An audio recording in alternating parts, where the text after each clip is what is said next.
Boa noite. Ele foi embora, mas ainda ronda a história política desse país. Absolvido pela justiça, condenado sem apelação pela opinião pública, o ex-presidente Fernando Collor de Mello sonha no exílio com o dia da volta. O SBT Repórter pesquisou a opinião dos brasileiros. Será que eles aceitam Collor outra vez? Você vai ver o resultado dessa pesquisa neste programa. Vai ver também a entrevista que o repórter Roberto Cabrini, estreando hoje no SBT, fez com o ex-presidente em Brasília e em Miami, onde os temas mais polêmicos foram abordados sem censura. Cabrini mostra as contradições entre Collor, Paulo César Farias e a cunhada Tereza Collor. A decadência da Casa da Dinda, o recomeço no exílio, as imagens históricas. De uma história que os brasileiros não se esquecem, mas também não gostam de lembrar. Que levou milhares de pessoas às ruas, que preferem hoje apagar da memória o presidente que eles elegeram, com 35 milhões de votos, até a queda, num escândalo de milhões de dólares. Mas Collor está condenado às recordações. O SBT e Roberto Cabrini atualizam hoje uma história, que começa assim.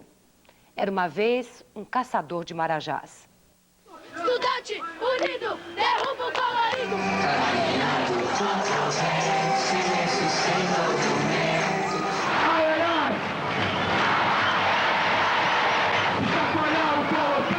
Piadas de salão, o chefe da quadrilha, presidente da nação. Collor vai ganhar uma passagem pra sair deste lugar. Não é de carro, nem de trem, nem de avião. É o Senado do Camburão, eita Collor ladrão. 1, 2, 3, 4, 5 mil. Queremos que o Collor vá pra fora do Brasil. Um dia, uma nação se encantou com as histórias de um caçador de marajás. Não temos alternativas. O Brasil não aceita mais derrotas. Jovem, carismático, eloquente, imbatível na televisão. Uma ascensão rápida, fulminante. Como num passe de mágica, surgia, enfim, um legítimo super-homem nacional. Seu nome não era Clark Kent. Não sou Deus. Mas ele parecia bom em tudo. De economia a aviões caça, passando por todas as modalidades esportivas, o tal caçador dominava tudo. Ou pelo menos, garantia que dominava tudo. O senhor acha que o povo acredita quando o senhor diz que não estava por trás das operações Mas de Paulo veja César bem, Farias? Entre tantas propaladas virtudes, uma delas arrebatava definitivamente as multidões. O extraordinário dom de caçar corruptos, privilegiados e bandidos do poder em geral. Ou simplesmente os marajás, como o próprio caçador os denominava. Como se fossem os puros da República. Fernando Collor é um produto de marketing? Equipado com tantos poderes sobrenaturais, ele parecia não ter limites em seus planos e em suas ambições. Mas um dia, essa mesma nação concluiu que as histórias desse caçador de marajás não passavam de contos. Meu programa econômico parte do princípio de que, antes de tudo, precisamos de uma reforma moral na área econômica. O país despertou e o caçador terminou caçado. Despojado de sua máscara, o caçador desapareceu da mente das pessoas. Presente hoje, o senhor analisando tudo isso vazio, pinta um pouco de melancolia? Hoje, em seu exílio na América, o homem que fazia o papel de caçador tenta mostrar que não era o que o país descobriu que ele era. O senhor é corrupto? Essa reportagem especial é dedicada a todos aqueles que se recusam a fazer a sua parte no script do País Sem Memória. Vai pra cadeia e leva o Collor com você! Esse é o hotel onde Fernando Collor de Mello está hospedado aqui em Miami Beach. Um hotel cuja suíte custa o equivalente a R$300 por dia. Aqui, o ex-presidente concedeu sua primeira entrevista a uma televisão brasileira desde o impeachment. Foram mais de 2 horas em um clima de alta tensão. Mas nossa história começa antes dessa entrevista gravada em Miami. O ponto de partida só poderia ser em Brasília, onde fomos encontrar Fernando Collor de Mello dias antes da viagem dele aos Estados Unidos. Aqui começamos nossa reportagem. Também aqui, Collor viveu sua ascensão e sua queda. Congresso Nacional, excelentíssimo senhor. Imensa e luxuosa, a Casa da Dinda continua sendo uma das mais requintadas mansões do Brasil Central. Diferente de 3 anos atrás, é o seu movimento. Antes, o entra e sai parecia interminável. Para morar aqui, foram precisos vários investimentos, como, por exemplo, guaritas para os soldados do Exército que fariam a segurança. E também alojamentos para a guarda presidencial. Havia dormitórios, uma cozinha muito grande, enfim, e todo o aparelhamento necessário para a manutenção desses oficiais e desses guardas. Aqui eram estacionados os carros de segurança e os carros, uma ambulância médica e um carro de bombeiros. Hoje o senhor se arrepende de ter continuado morando aqui como presidente? Não, eu acho que foi uma decisão correta. Presidente, hoje o senhor analisando tudo isso vazio, pinta um pouco de melancolia? Não, eu sinto naturalmente que o desfecho tenha sido tão trágico. Eu sinto que essa minha tragédia pessoal tenha sido dessa magnitude e de alguma maneira tenha também afetado muitas pessoas que sentiram bastante o ocorrido, não é? Mas melancolia propriamente não. Mas o homem que caçava marajás também construiu um jardim que era considerado uma das maravilhas da corrupção. Segundo as denúncias da época, a reforma da Casa da Dinda custou 2,5 milhões de dólares, pagos por Paulo César Farias com cheques fantasmas. Brasília, agosto de 95.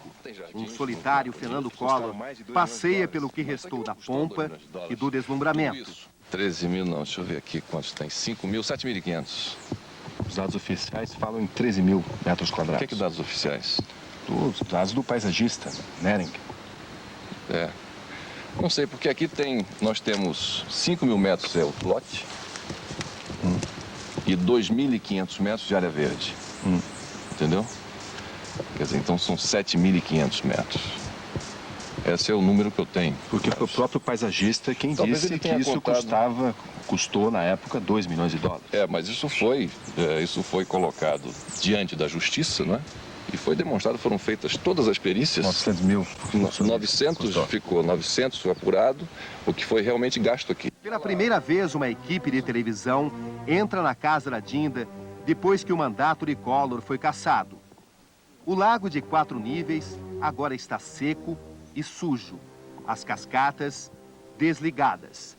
As folclóricas carpas japonesas que tanto encantavam os visitantes desapareceram. Aqui eu nunca tive carpas. Gostaria de ter tido, mas não tive. Nem os lambaris, pelo menos, presidente? Nem lambari. Nem lambari. Resta o silêncio do lago Paranoá, os marrecos e as garças.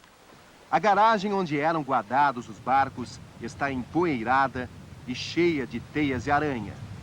Ao antigo Marajá da Dinda, sobra ainda a vista do outro lado do lago, o lado do poder. Você vê toda a cidade ao fundo, ali o mastro, aquele mastro grande que vocês estão vendo ali na frente, é exatamente aquele mastro que fica de frente ao Palácio do Planalto, na Praça dos Três Poderes, dividindo o Planalto do Supremo Tribunal Federal. Não era para terminar assim, mas terminou. Aquilo que o povo quer, esta casa acaba sempre querendo. Muito obrigado. Levo ao conhecimento de Vossa Excelência que nesta data e por este instrumento renuncio ao mandato de Presidente da República, para o qual fui eleito nos pleitos de 15 de novembro e 17 de dezembro de 89. Uma quarta-feira de calor e sol forte em Brasília. A solidão e o esquecimento. Passos largos, apressados, resquícios de um marketing muito bem feito. O presidente que George Bush comparou a Indiana Jones. Cada exercício era uma festa, e para cada festa, uma camiseta com mensagens e frases de efeito. Cantores, artistas, jogadores de futebol. Todos disputavam espaço junto ao Indiana da Dinda. Os militares também foram cortejados. Na terra, no mar, nos céus sempre rompendo barreiras. Mas Collor não teve como se desviar de um míssil de carne, osso e seu próprio sangue. O irmão Pedro Collor. É difícil você tentar lhe convencer de uma coisa que não corresponde à verdade. As águas da Dinda já não estão tão turvas. Presidente, essa então é a sua Niagara Falls particular? Como querem alguns, seria Niagara Falls ou até Sete Quedas, né? Aqueles que desejam fazer disso algo momentoso, algo portentoso, melhor dizendo. Mas para mim é a bica da Casa da Dinda, então é uma seu comando, as cataratas funcionam? A bica, quando eu peço, ele liga, então eu tomo banho de bica aqui na piscina. Vou mandar ligar agora para vocês verem como é. Liga lá, por favor, Hélio. Então essa aqui é a piscina, e aí é um tubo de PVC que sai o tubo por entre as pedras, ali de cima. Classificaria isso de uma modesta catarata? Uma bica para tomar um banho no final de semana. Foi por aqui que eu recebi a notícia de que o Senado, sem que me tivesse sido dado o direito de nenhuma defesa, atropelando todos os prazos, atropelando tudo, com base no relator de um senador lá da Paraíba, havia condenado um cidadão à perda dos seus direitos políticos por 8 anos, na suposição de que as acusações que estavam lhe fazendo eram verdadeiras. A Constituição é clara, o Senado só pode julgar o presidente da República. E eu era ex-presidente. Nós só queremos chutar o Collor? É essa a nossa miséria moral? Não, nós estamos convencidos de que se trata de uma transformação radical. Tudo isso sempre vem à cabeça quando o senhor está aqui, presidente? Não, nem sempre. Veio agora porque você me lembrou. Isso é como se fossem os ínclitos, como se fossem os puros da República. Afinal, nós não estamos começando um tempo novo. Para Fernando Collor, o ostracismo político serviu para engordar o físico e emagrecer o ego. 12 quilos mais gordo e outros tantos menos arrogante, Collor aposentou o gel nos cabelos. Também já não usa a famosa caneta Montblanc, que era importada da Alemanha. O Collor de hoje tem horror a expressões como os descamisados ou minha gente. Descamisado, agora é pobre. Minha gente, simplesmente o povo. As tardes do ex-presidente são de confinamento nesse pequeno gabinete. Menos de 30 metros quadrados. Aqui ele começou a escrever um livro sobre o que chama de politraumatismo, uma definição sintomática de tudo que ele sofreu até ser derrubado por um dos maiores movimentos de indignação cívica de que já se teve notícia neste país. Collor também lê e responde às muitas cartas que recebe de todos os pontos do país. Tem uma secretária só para cuidar disso. Mandam Bíblia para ele, mandam um minuto de sabedoria, algumas lembranças, mandam foto que bateram na porta da casa da Dinda, o presidente autografar a foto. PC Farias fugiu, acabou descoberto em Londres e preso na Tailândia. Hoje está em Maceió, cumprindo o regime semiaberto. Pedro e Dona Leda Collor morreram. Fernando Collor perdeu o mandato, os direitos políticos e o respeito da nação. Mas foi absolvido no Supremo Tribunal Federal. Hoje está em Miami, um exílio de luxo para quem saiu pelas portas dos fundos da política brasileira. Cabrini, você teve um contato de vários dias com o ex-presidente. Deu para sentir que ele mudou? Mônica, eu diria que em questões superficiais o Collor mudou. Está aí com uma nova fachada, um novo visual, uma nova maquiagem. É um ex-presidente muito mais sofrido por tudo que passou. Mas em questões essenciais ele continua a mesma pessoa. Se por um lado ele não toma mais o whisky Logan, ele continua recebendo, por exemplo, uma caixa de charutos do Fidel Castro, o que mostra uma certa contradição, afinal de contas, um neoliberal recebendo um presente de um líder como o Fidel Castro. Então, o presidente Collor continua ainda dividido nas questões de marketing e nas questões pessoais. Você acha que essa entrevista, ele concordou em concedê-la porque é uma estratégia de marketing, uma preparação para essa volta dele, para uma reabilitação da imagem? Olha, inicialmente eu cheguei a pensar que sim. Eu achava que havia uma estratégia para a gente chegar até essa entrevista, que foi gravada em Miami. Foram necessários 3 encontros. Eu achava que a resistência inicial era um pouco de charme. Mas após essa gravação que a gente acabou de ver na Casa da Dinda, ele me ligou no dia seguinte, tentando desmarcar tudo. A gente estava em Brasília e estava indo para os Estados Unidos. E ele disse que não ia fazer mais nada, que preferia só fazer um programa como esse, respondendo a todas as perguntas daqui a 2 anos. Mas aí nós mostramos a ele que o programa seria feito de qualquer maneira. Que nós então teríamos que mostrá-lo apenas na Casa da Dinda. E talvez o Fernando Collor de Mello tenha chegado à conclusão que ser mostrado simplesmente com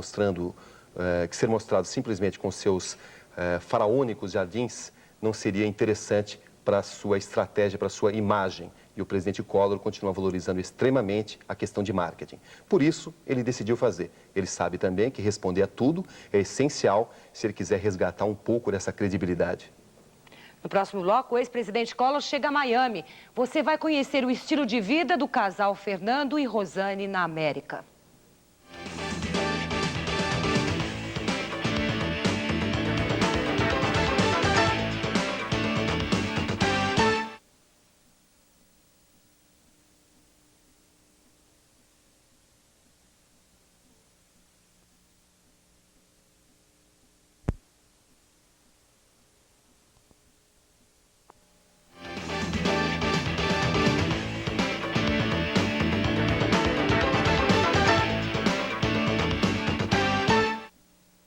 No começo deste mês, o ex-presidente Fernando Collor e a mulher Rosane se mudaram para Miami, nos Estados Unidos. O repórter Roberto Cabrini acompanhou o casal na viagem. Você vai ver agora como Collor vive na América. O que faz, o que planeja. Aeroporto de Brasília, quinta-feira, 11 de agosto. Véspera do aniversário de Fernando Collor de Mello. O ex-presidente está embarcando para Miami com a mulher Rosane. O casal entrega os passaportes à Polícia Federal. É uma verificação rápida. Collor agradece. A próxima etapa é passar a bagagem de mão pelo raio-x da segurança. A cena se repete. Um solícito e educado Collor de Mello agradece de novo e ajuda a esposa com as bolsas. Depois, como se entrassem num túnel do tempo, os dois seguem para o avião do exílio. Cumprimentos logo na entrada. 2 poltronas da primeira classe. E muita leitura para aguentar as 8 horas de voo. Rosane lê um best-seller. O ex-presidente confere os novos escândalos nas manchetes dos jornais. Troca informações com Rosane, sempre de mãos dadas. E depois faz anotações num livro. Ainda está escuro quando o avião da Transbrasil pousa em Miami. Apesar da dificuldade de filmar na alfândega americana, nós conseguimos acompanhar os primeiros passos do casal na América. Collor entrega os passaportes dele, de Rosane e do mordomo. O funcionário faz algumas perguntas. O ex-presidente responde com tranquilidade. Pega os passaportes e volta e parte para uma nova vida.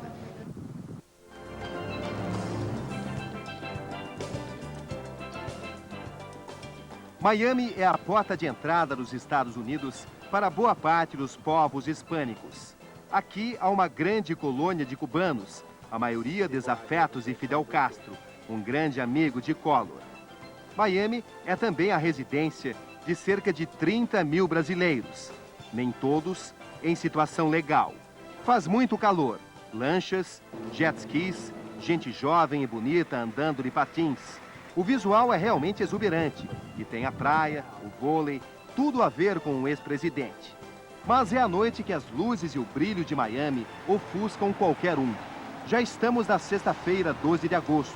Uma limusine para na porta do mais sofisticado restaurante da Flórida, o The Forge. Aqui, Fernando Collor de Mello vai comemorar com amigos os seus 46 anos. O casal chega num jipe. Mas que boa surpresa! Eu vim aqui para jantar com o Rony e a namorada e com a Rosane. The Forge, o restaurante onde Fernando Collor comemora seu aniversário, é um dos mais caros e famosos dos Estados Unidos, conhecido mundialmente por sua seleção de vinhos. 4.000 tipos diferentes. O destaque principal é esse aqui. Chateau Lafite, safra de 1822. Uma garrafa dessa vale o equivalente a 100 mil reais. Sem dúvida, os escamisados não chegam perto. Nós tivemos algumas dificuldades para filmar o jantar. A luz incomodava os convidados e Collor, mas foi uma noite de gala, regada a Robert Mondavi, um dos vinhos mais famosos da Califórnia. Teve até uma cantora lírica homenageando o aniversariante.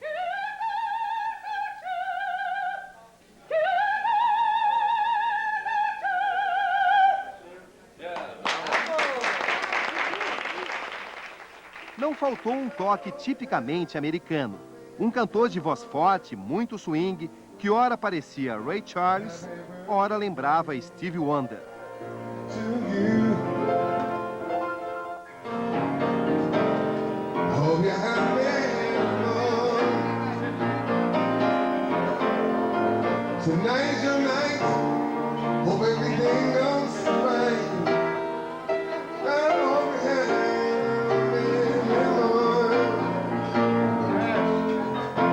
De Collor hoje em dia já não atrai políticos e muito menos empresários do primeiro time. Os amigos de Collor no momento passariam quase despercebidos os colunistas sociais. Gente como o casal Ferraz, empresários paulistas do setor de informática. John Gibson, um produtor americano de cinema. Charles McGee, outro americano, presidente de uma associação especializada em investimentos na América Latina. Milly Rodrigues, médica americana. Júlio Bareboim, argentino fabricante de móveis. Ou ainda Rony Corvelo, um jornalista brasileiro nascido no Recife, que mora há 14 anos em Miami.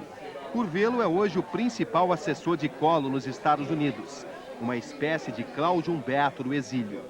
Em alguns momentos, Collor não disfarçava a impaciência com a nossa presença, mas aguentamos firme até o grande momento da noite, o bolo de aniversário.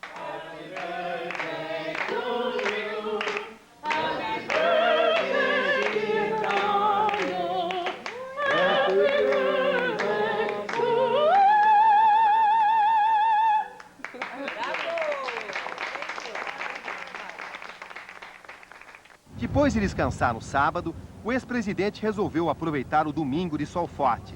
Durante exatos 22 minutos, Collor caminhou na praia, que por sinal não estava muito cheia.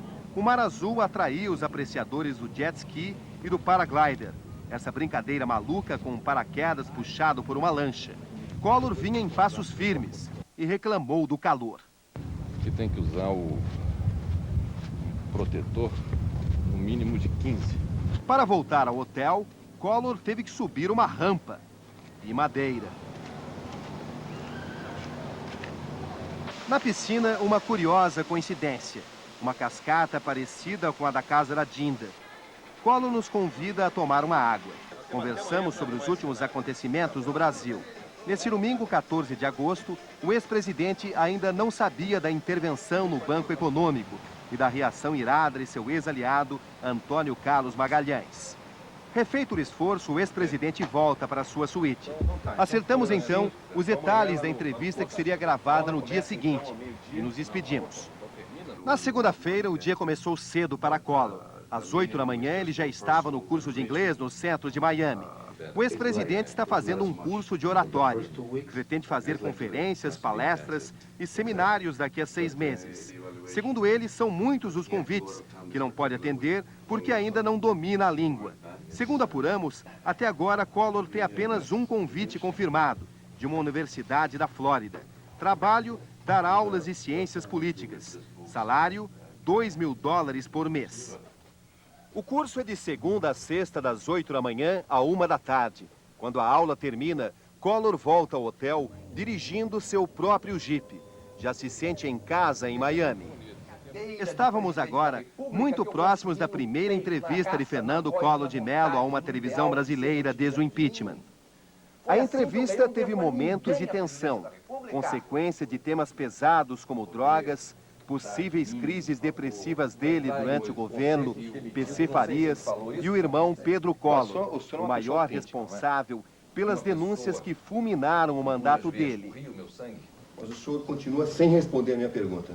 O senhor acha que o povo acredita... Eu estou respondendo, o que você quer que eu responda? E o pior disso tudo é que uma merda como esta, uma bosta como essa, se torna verdade.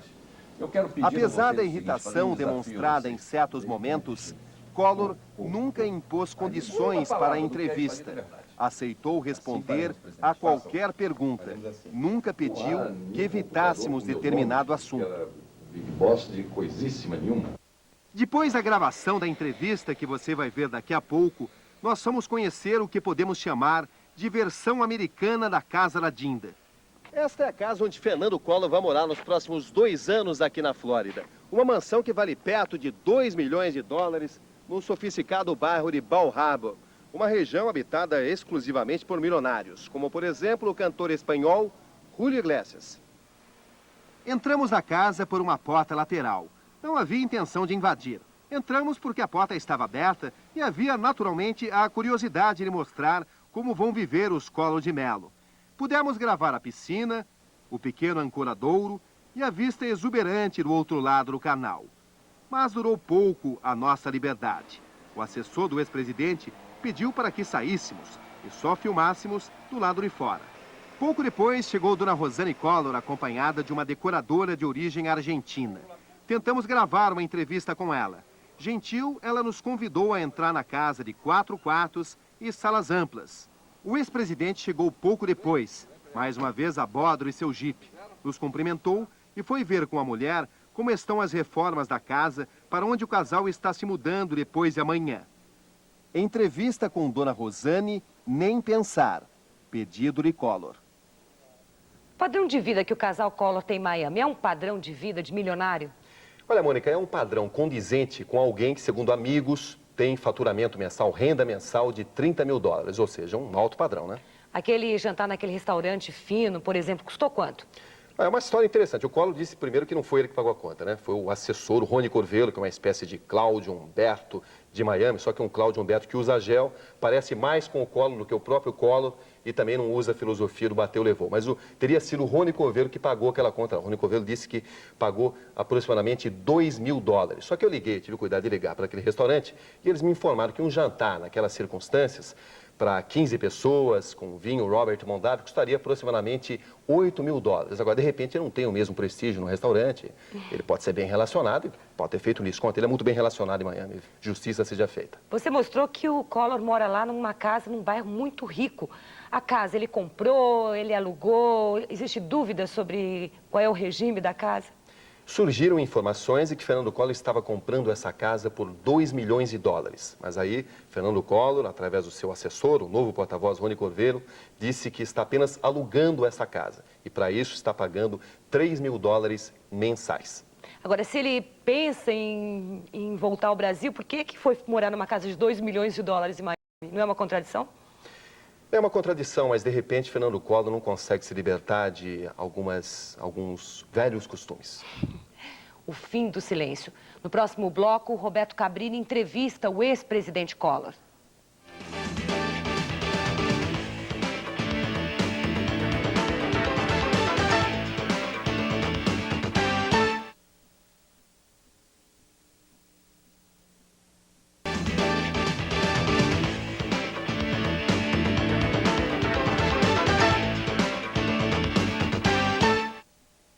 O repórter Roberto Cabrini entrevistou o ex-presidente Collor durante 2 horas em Miami, Estados Unidos. Tenso, Collor enfrentou perguntas que jamais tinham sido feitas a ele. Senhor Fernando Collor de Mello, nós podemos abordar qualquer assunto, fazer qualquer pergunta? Qualquer assunto, qualquer pergunta, como lhe aprouver. O senhor é corrupto? Absolutamente não. Eu repelo e renego qualquer insinuação a esse respeito, porque por um simples motivo. Em primeiro lugar, pela minha consciência, que não tem nada na minha consciência que me acuse de ter deslustrado o mandato que eu recebi de 35 milhões de brasileiros.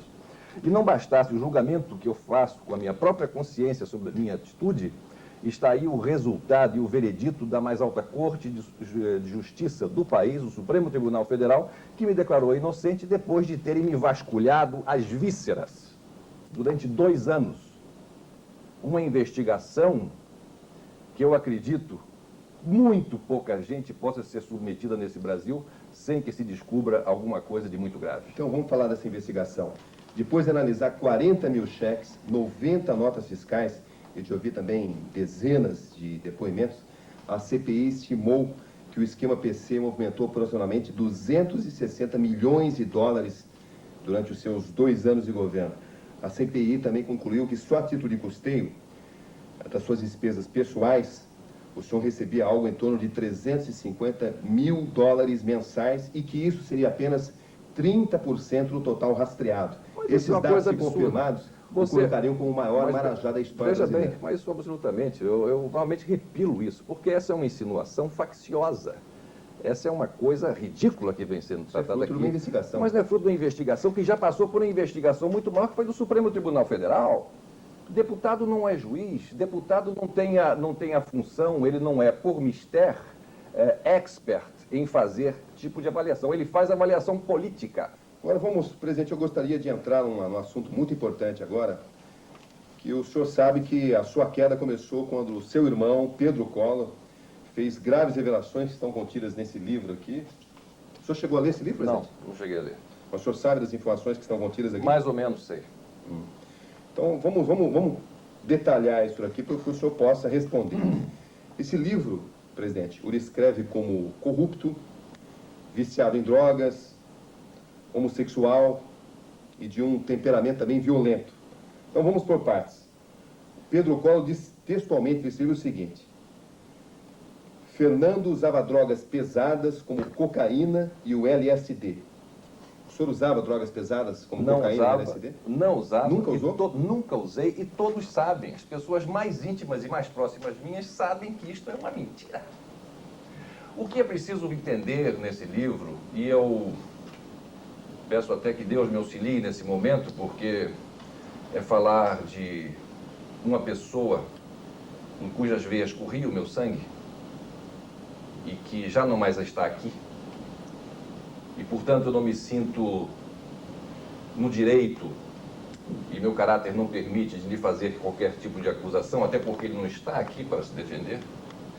Mas todos sabem do desequilíbrio de que ele era portador. A doença que o acometeu e que o levou tão rapidamente, tão prematuramente, não é uma doença que surge de um dia para outro. Essas histórias que correm aí, de que na sua juventude em Brasília o senhor era conhecido como, até me desculpe, mas correm essas histórias, como Fernandinho do Pó. Mas isso é uma loucura, quer dizer... É uma invenção? Mas claro que é uma invenção. Procure saber. O senhor nunca experimentou, mesmo nos seus tempos de juventude, o senhor nunca usou droga, presidente? Nunca? Olha, eu sou uma pessoa... Nunca experimentei. Mesmo com 18 anos? Nem com 18, nem com 17, nem com 20, nem com 21, nem com 30, nem com 35, nem com 40, nem com 46. Então, para encerrar, presidente, essa questão das drogas, o senhor sabe também que foram escritas muitas coisas e muitas desconfianças de quando o senhor deu aquela célebre entrevista para a televisão argentina, de que o senhor estaria sensivelmente alterado, e quando o senhor falou aquela frase, duela quem duela, de que o senhor estaria e que é um alterado. Espanhol castiço. Que é um espanhol castiço. Isso é verdade. O senhor estava alterado naquela entrevista, presidente? Posso alterado, mas o que vocês querem que eu esteja? Vocês queriam que eu estivesse naquele episódio, pelo menos eu entendo o alterado dele, de que vocês estão dizendo, uma pessoa que estava nervosa, claro, nervosa eu estava, debaixo de tensão. Agora, alterado, como você insinua, de qualquer tipo de droga ou qualquer tipo desses aditivos que essas pessoas costumam usar, tem muitas pessoas que gostam muito de tomar remédios, não é?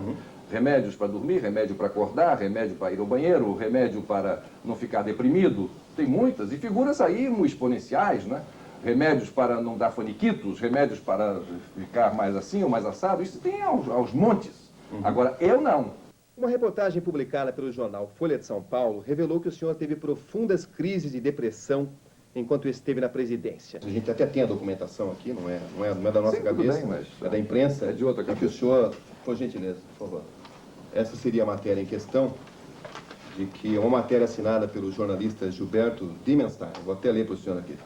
da Folha de São Paulo. Não, mas você já me disse o que é. Fernando Collor de Mello teve várias crises de depressão nos 2 anos e meio que permaneceu com o presidente. Chegou a ser socorrido na casa da Dinda pelo chefe do gabinete militar da presidência, general Agenor Homem de Carvalho, que identificava seu mal como PMD, psicose maníaco-depressivo. Esse segredo, guardado com zelo pelos ministros militares, compõe a história dos bastidores ainda inéditos do governo Collor. Em confidência ao ministro do Exército, general Carlos Tinoco, Agenor revelou que em certas ocasiões o estado depressivo de Collor era tão profundo que precisou dar medicamentos na boca do presidente. Um dos comprimidos que Agenor deu a Collor se chama Anafranil, vendido sob prescrição médica. E o pior disso tudo é que uma merda como esta, uma bosta como essa, se torna verdade. Eu quero pedir a vocês o seguinte, fazer um desafio a vocês. O general Agenor Homem de Carvalho, ele está hoje lotado lá em Salvador. Ele está lá na região militar, é comandante-chefe da região militar. Vocês vão lá, você pessoalmente, leva esta merda do que foi escrito aí, tá certo? E mostra ele e procure confirmar. Se alguma, eu não digo, não é metade não, nem um terço, se alguma palavra do que aí está dito é verdade. Assim faremos, presidente. Façam. Faremos assim. Bom, essa questão aí de insinuações, de se eu sou homossexual, também deve ser a mesma linha da invenção, né? Pelo que o senhor... Espero que sim. Pelo que o senhor está... Não, mas está contido no livro, né? Está contido no livro. Outra coisa, presidente, o senhor sabe, nesse mesmo livro do seu irmão, fala de uma gravação onde Dona Leda, sua mãe, teria dito a uma amiga, a uma confidente, que, puxa, que desgraça no meu final de vida, eu tenho um filho que é presidente da República, mas que é ladrão. Eu tenho outro que é bom administrador de empresas, mas que agora se transformou num delator. Isso estaria numa gravação. Isso são coisas que são faladas, que são ditas. Eu nunca tive acesso a esta gravação, nunca ouvi nenhuma pessoa que tivesse ouvido esta gravação para me dizer. Então que eu coloco no lixo como eu coloquei esta porcaria aqui que foi escrita. É verdade que o senhor disse a amigos que o seu irmão Pedro Collor tentou extorquí-lo, ou seja, tentou cobrar 100 milhões de dólares pelo silêncio dele?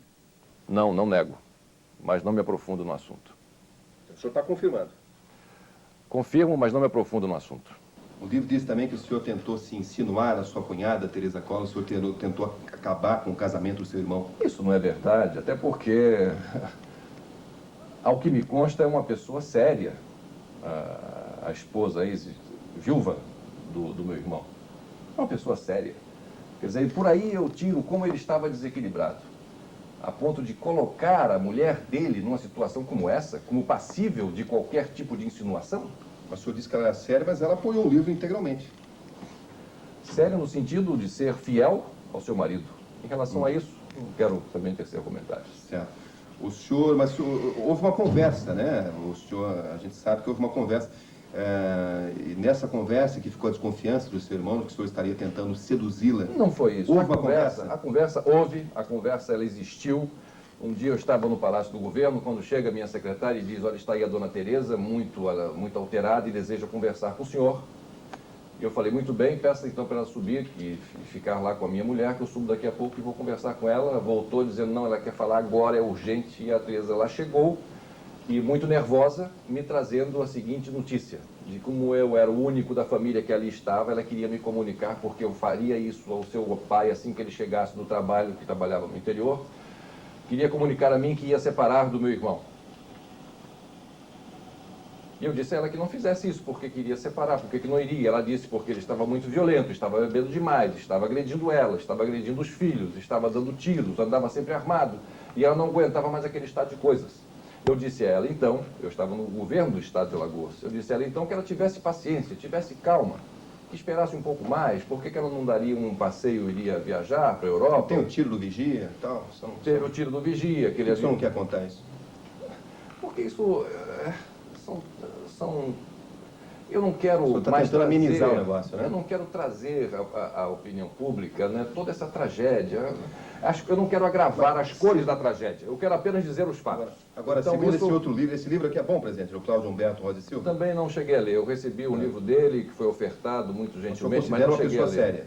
Cláudio Humberto é uma pessoa séria e um grande texto. Então, aqui teria uma frase de que a coisa teria sido justamente o contrário, e que o senhor teria contado a ele que ela que teria revelado ao senhor que ela estava pensando em se separar do seu irmão, porque está apaixonada pelo cunhado. O senhor confirma? Não, eu não quero entrar nisso. Eu não quero entrar nesses detalhes. Se você me permita que isso aí não influi nem... Dizer cunhado que não seria o senhor, né? É bom esclarecer. Bom, mas essas são coisas que ela aí está, quer dizer, em memória do meu irmão, dela própria, que é uma moça séria, que é uma moça que cumpriu os seus deveres de mãe e cumpriu os seus deveres de esposa, entendeu?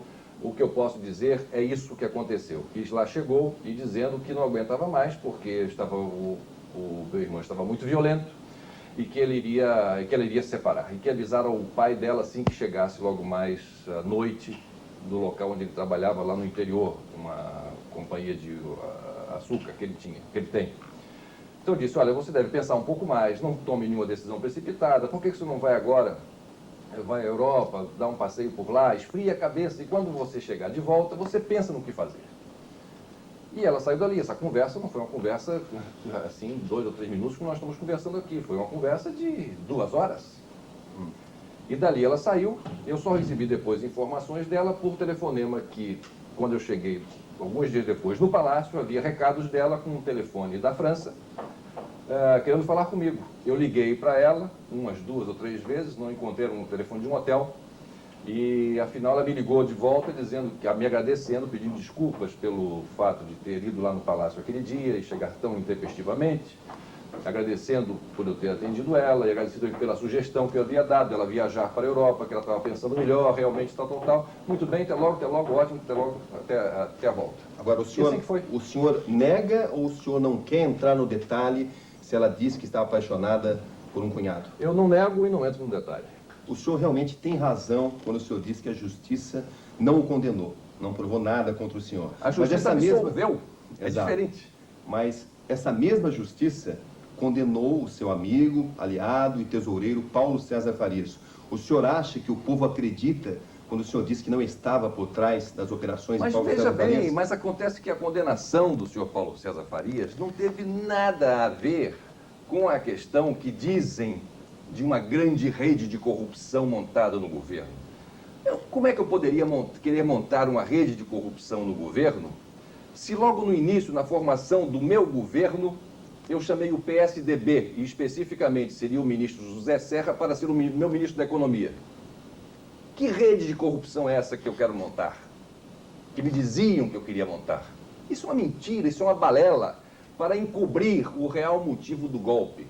Esses são uns políticos travestidos de moralistas que têm um rabo moral maior do que o rabo físico deles. Eles são pessoas que desmerecem a atividade pública neste país. Se votaram pela cassação dos meus direitos políticos, é porque eles não me querem ver concorrendo e porque eu não estava compactuando com o jogo deles, como nunca compactuei. O senhor me desculpe, mas o senhor não respondeu a minha pergunta. O senhor acha que Vou responder. Bom, então nessa questão do Paulo César, a condenação que ele sofreu foi uma condenação fiscal. Fiscal. Em relação aos recursos de campanha. É isso, quer dizer, é preciso se aprofundar um pouco e ver as coisas. A condenação dele foi uma condenação fiscal porque, como tesoureiro da campanha eleitoral do meu partido da minha campanha presidencial, em que eu me elegi, porque não havia nenhuma legislação que regulasse essa matéria, ele não recolheu os impostos devidos. E é por isso que ele está respondendo na justiça. Mas o senhor continua sem responder a minha pergunta. O senhor acha que o povo acredita... Eu estou respondendo, o que você quer que eu responda? O senhor responda a seguinte pergunta. Sim. O senhor acha que o povo acredita quando o senhor diz que não estava por trás das operações de Paulo César Farias? Mas veja bem, em relação à campanha eleitoral, mas é claro que eu sabia das coisas que estavam acontecendo. Como é que eu não Em relação ao tráfico de influência, em relação aos cheques fantasmas? Não, em relação ao cheque fantasma, não sei, porque não era eu que tomava conta disso. Mas o senhor usava o Fiat Elba, mas o senhor usufruiu o Jardim da Casa Linda. Mas veja bem, isso foi por recursos da campanha eleitoral. São recursos da campanha eleitoral que foram utilizados em todas essas providências inadiáveis que tinham que ser tomadas a partir do momento que eu decidi morar na casa da Dinda. Mas o paisagista disse que essa conta do jardim foi paga com cheques fantasmas. Mas o que o paisagista diz já foi desdito no julgamento do Supremo Tribunal Federal. Eu não estou aqui querendo julgar o que essas testemunhas de acusações... Fiat Elba que o senhor usou... A questão do Fiat Elba... Que está, inclusive, até hoje na sua casa. Até hoje na minha casa, está lá. Até hoje na minha casa. Teve a chance de vê-lo. Claro, mas não é para deixar de ver. Foi comprado com cheques fantasmas. A questão... O Cabrini, eu quero dizer o seguinte. Essa questão do Fiat Elba, o que aconteceu com esse Fiat Elba? Eu tinha um carro grande, um carro que era uma caravana, onde eu ia fazer o meu exercício. Uma vez a imprensa toda acompanhou isso. Uma vez eu indo, um carro bateu em mim, uma Kombi, abalroou este meu carro. Este carro eu mandei consertar, ele não ficou bom. Eu disse, venda este carro e compra um carro. E com o produto desta venda, compre um carro de igual valor. E compraram então a Fiat Elba. Mas eu não estou sabendo se isso foi feito com cheque fantasma ou deixou de ser com cheque fantasma. Quando eu vi lá a Fiat Elba dentro de casa, me disseram, olha, foi vendido o carro e com o produto da venda deste carro foi comprado este Fiat Elba. Mas como é que um homem tão inteligente pode ser tão ingênuo assim? Mas não é tão inteligente nem tão ingênuo, quer dizer, eu sou realmente uma pessoa inteligente, mas agora não sou Deus. Então deixa eu dar mais um dado importante aqui. Segundo a CPI, houve... Mas não adianta a CPI, não, mas você está falando de CPI que já foi passado. Eu vou lhe falar do Supremo Tribunal Federal. Você fala CPI, eu falo do Supremo. Tá bom, então vamos falar o seguinte, então não vamos falar nem de CPI nem do Supremo. Como é que o senhor justifica... Não, eu falo do Supremo. Pode falar, pode falar. Eu falo do Supremo. Como é que o senhor justifica as 195 ligações feitas da Casa da Dinda e feitas do Palácio do Planalto para as empresas de Paulo César Farias? Não é verdade, não era eu. Primeiro, o seguinte, não era da Casa da Dinda, era do Palácio do Planalto. Primeiro equívoco seu. Segundo, de quem informou, porque você é um homem bem informado, você é um homem que tem cuidado nas suas averiguações. O segundo ponto, não fui eu que ligou. E isso foi dito muito claramente. Eram ligações, quer dizer, das empresas do Paulo César, e lá no Palácio havia várias pessoas que tinham desde amigos trabalhando na empresa, participaram da campanha eleitoral, eram pessoas que se davam e que, portanto, eu imagino, não deviam cortar relações a ponto de sequer ligar para a casa ou as empresas em que Paulo César Farias estivesse trabalhando. O senhor falava com ele? Com que frequência? Há 2 anos, no momento do meu afastamento, há 2 anos que eu não falava com o senhor Paulo César Farias.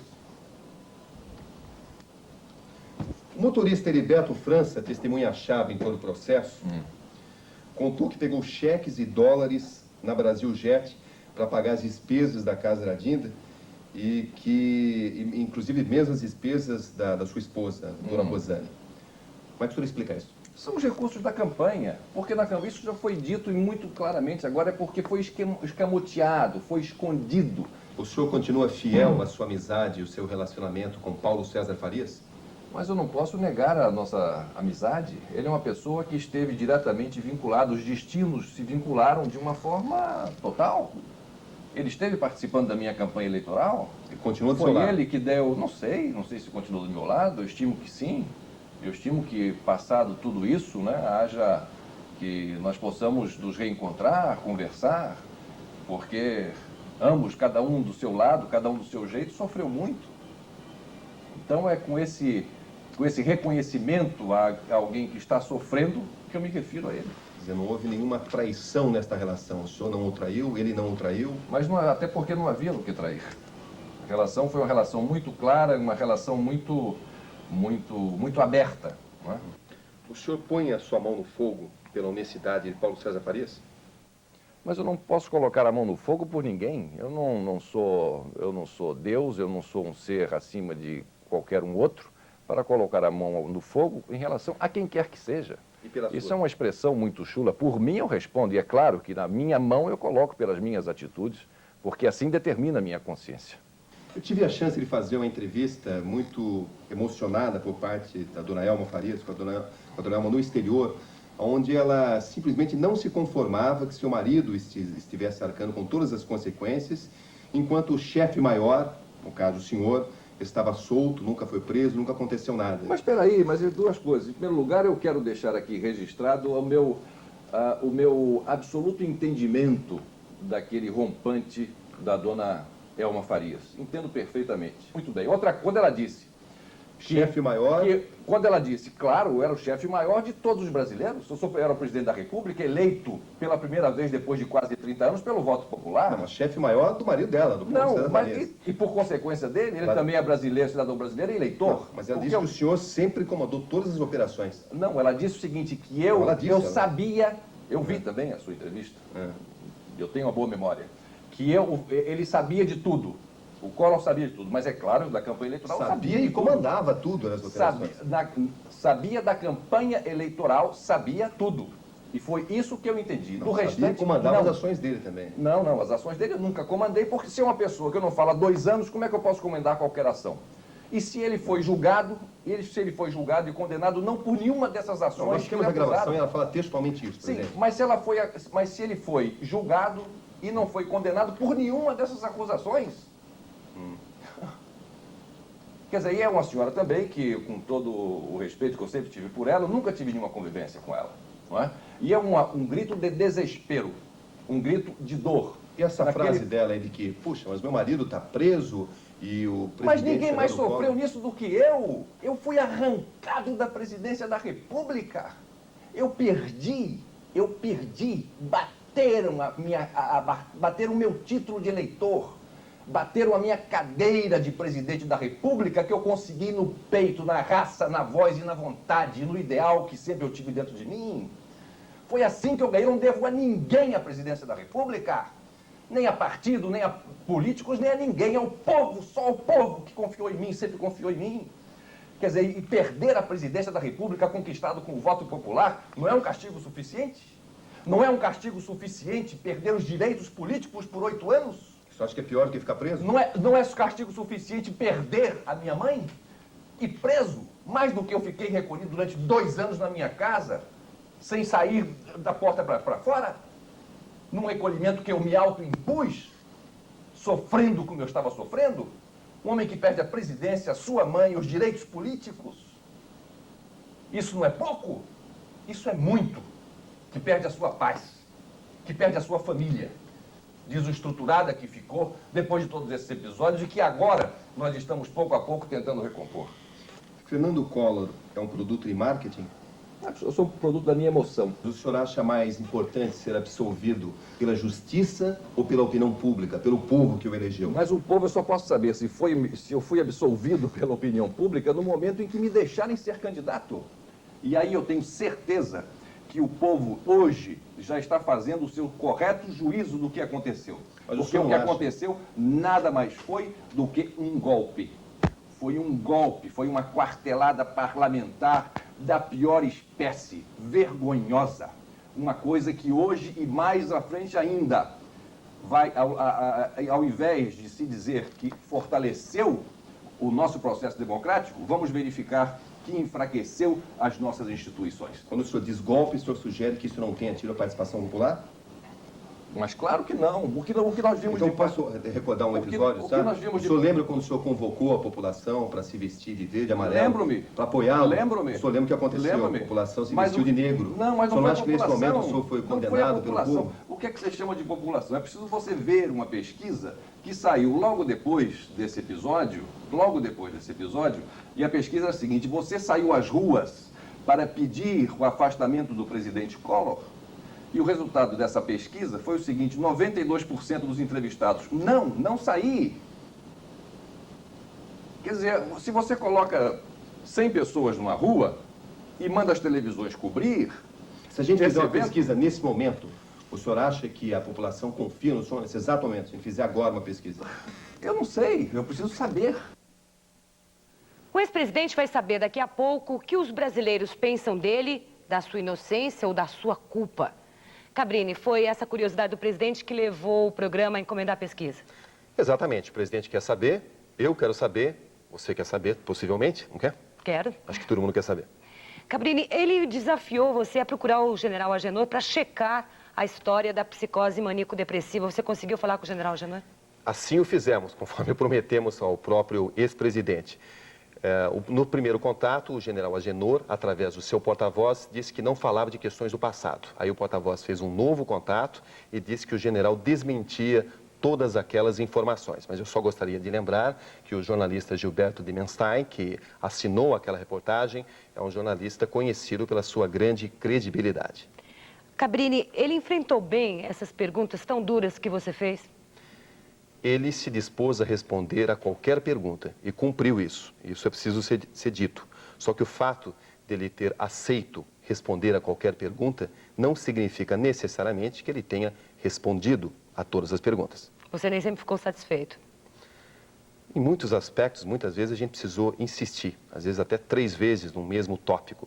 O presidente continua com uma grande técnica de oratória, continua sendo campeão nesse item, o item oratória, e responde aquilo que acha interessante responder. No próximo bloco, Paulo César Farias e Tereza Collor discordam da versão do ex-presidente.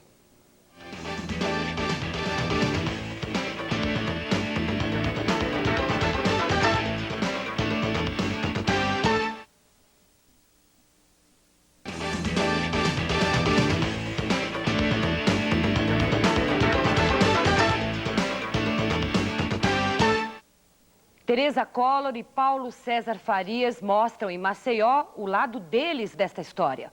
A viúva e o prisioneiro disfarçam os ressentimentos, mas ainda tem muito para contar. Maceió, berço político de Fernando Collor. Viemos até aqui para entender um enigma que a entrevista do ex-presidente levantou. Por que relações de amor e ódio de uma tradicional família do Nordeste implodiram um projeto político nacional? Um drama com 4 personagens. Fernando, que era amigo de Paulo, que brigava com Pedro, que amava Tereza, que acusa Fernando. Tereza Collor de Mello, hoje secretária de Turismo de Alagoas, é mais do que simplesmente a viúva de Pedro. É uma testemunha de fatos que Fernando tenta negar. E agora, direto de Maceió, Tereza Collor rebate as acusações do ex-presidente. Nessa conversa, Tereza desmente que Pedro tivesse tentado trocar o silêncio dele por vantagens comerciais. Mas não é só. Tereza não tem dúvidas de que Pedro estava 100% lúcido quando escreveu o livro que atacou duramente o irmão. Tereza confirma que tem a gravação onde Dona Leda diz que tem um filho ladrão e outro delator. Existe. É verdadeira, eu tenho essa gravação, agora por motivos maiores eu não queria mostrar essa gravação, até por respeito. É uma coisa que realmente é difícil, mas é verdadeira. Tereza dá também outra versão do encontro com Collor no Palácio do Governo de Alagoas. O ex-presidente me convidou como governador a ir a Palácio, eu estive lá, porque eu tinha tido um desentendimento com Pedro. No momento que aconteceram, que eu fui ao Palácio falar com o Fernando, a própria assessoria dele, as pessoas que estavam ligadas a ele, fizeram questão de dar essa informação e passar isso para o Pedro, porque já nesse período sabiam que um casal unido e juntos e fortalecidos é muito mais forte do que o Pedro só. E como é público e notório, ele não tinha maior ligação com a mãe, com os outros irmãos, a não ser aqueles que tinham algum interesse comercial. Fernando Collor de Mello, Paulo César Farias, juntos na ascensão, não tão juntos na queda. Quartel do Corpo de Bombeiros de Maceió. Esse é o endereço atual do ex-inimigo número 1 do Brasil. Endereço noturno, é verdade. PC foi enquadrado no artigo 299 do Código Penal. Crime de falsidade ideológica, consequência dos célebres cheques fantasmas. Cumpre pena de 7 anos. Ficou preso 1 ano e 5 meses e conquistou a regalia do regime aberto com prestação de serviços à comunidade. Por decisão do Supremo, à noite ele tem que se recolher na prisão do quartel. Prisão especial, sacada com vista razoável, dormitório arejado, televisão, frigobar. Não falta um CD. PC gosta de dormir ao som de um tango caliente. Às 8 da manhã, assina o livro de registro e deixa o quartel. Só terá que se apresentar às 8 da noite. De manhã, os serviços comunitários. Depois, a melhor parte do dia. Agora, todas as tardes, Paulo César Farias circula livremente pelas ruas de Maceió. Em geral, pode ser encontrado aqui em sua mansão de 3 níveis no bairro de Mangabeiras, sede do império que ele construiu aqui nas Alagoas. Aqui, PC Farias recupera as delícias de quem ainda tem vários milhões de dólares na conta bancária ou nas contas bancárias. 800 metros quadrados de área, piscina, elevador, alto luxo. Os bens IPC continuam bloqueados, mas isso não o impede de administrar suas empresas e nem de usufruir de seus lucros. Em seu gabinete, guarda uma coleção de fitas com as reportagens sobre sua prisão na Tailândia. Entre elas, a do desabafo de sua mulher, Dona Elma, que morreu há 1 ano. Por que só falo sério? Ele teve alguém que mandou, o chefe maior, foi quem mandou eu bater. Presidente Collor? O presidente Collor. Então por que só falo sério?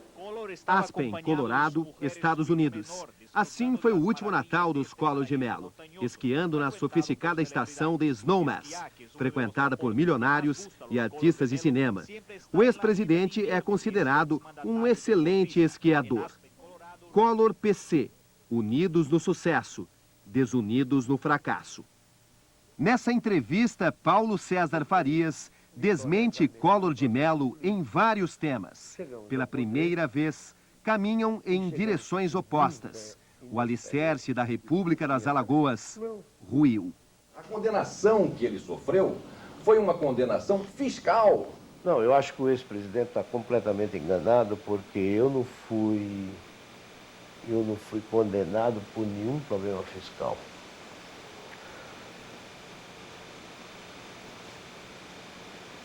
A condenação que me adveio é produto exclusivamente de ter criado contas que eu as denominei de campanha para receber doações de campanha. Há 2 anos, do momento do meu afastamento, há 2 anos que eu não falava com o senhor Paulo César Farias. Durante a campanha nós tivemos um envolvimento muito diário e cotidiano.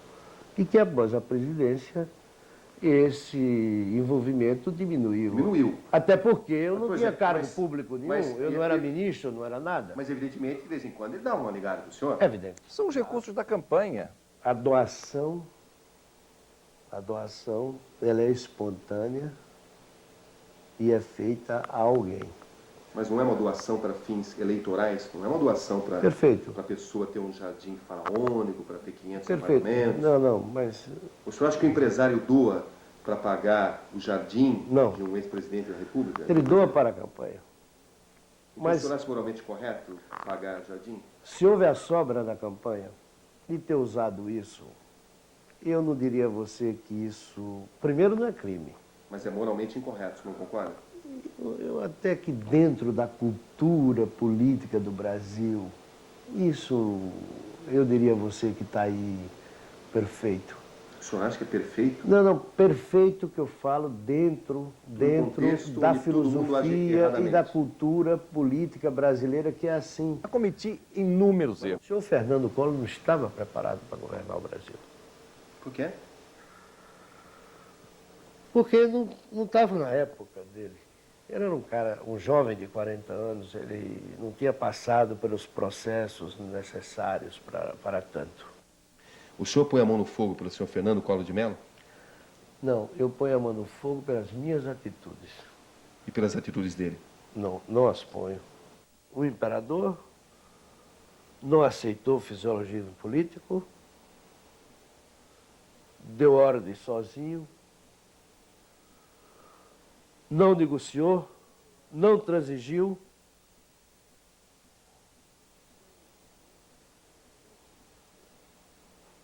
E por isso caiu. O que é que levou o senhor Depois, pelo telefone, as revelações de Paulo César Farias foram ainda mais claras.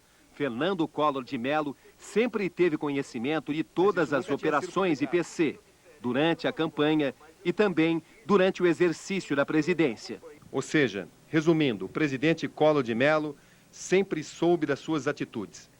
O presidente sempre tomou conhecimento das minhas atividades como tesoureiro de campanha. Mas quando ele assumiu a presidência, sabia também?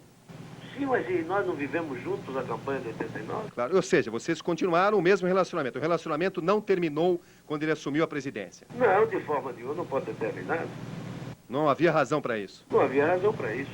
Porra, sabia de tudo. O SBT Repórter encomendou ao Ibope uma pesquisa sobre o que pensam os brasileiros sobre Collor quase 3 anos depois. Será que o país sem memória já se esqueceu? Nessa pesquisa do Ibope, feita especialmente para o SBT Repórter, foram entrevistadas 600 pessoas em 4 capitais. As 2 maiores cidades do Brasil, São Paulo e Rio, uma importante capital do Nordeste, Recife, e outra da região Sul, Porto Alegre. Primeira pergunta, você confia ou não no ex-presidente Fernando Collor? 84% dos entrevistados responderam que não confiam. 12% confiam. 4% não souberam responder ou não opinaram. Segunda pergunta, Collor foi ou não culpado pelos casos de corrupção que provocaram o impeachment? Para 72% dos entrevistados, Collor foi culpado. 20% não consideraram o ex-presidente culpado. 8% não responderam. Terceira pergunta, se o julgamento do impeachment fosse hoje, você condenaria ou absolveria Fernando Collor? 69% condenariam, 22% absolveriam e 9% não quiseram ou não souberam responder. Quarta pergunta, as punições contra o ex-presidente foram mais rigorosas do que ele merecia? 15% disseram que as punições foram mais rigorosas do que ele merecia. 34% acharam as punições justas. E 46% responderam que as punições foram menos rigorosas do que Fernando Collor merecia. 5% não opinaram. Solução do enigma das Alagoas. 2 anos e 8 meses depois do impeachment, esse é o termômetro do pensamento atual do país com memória.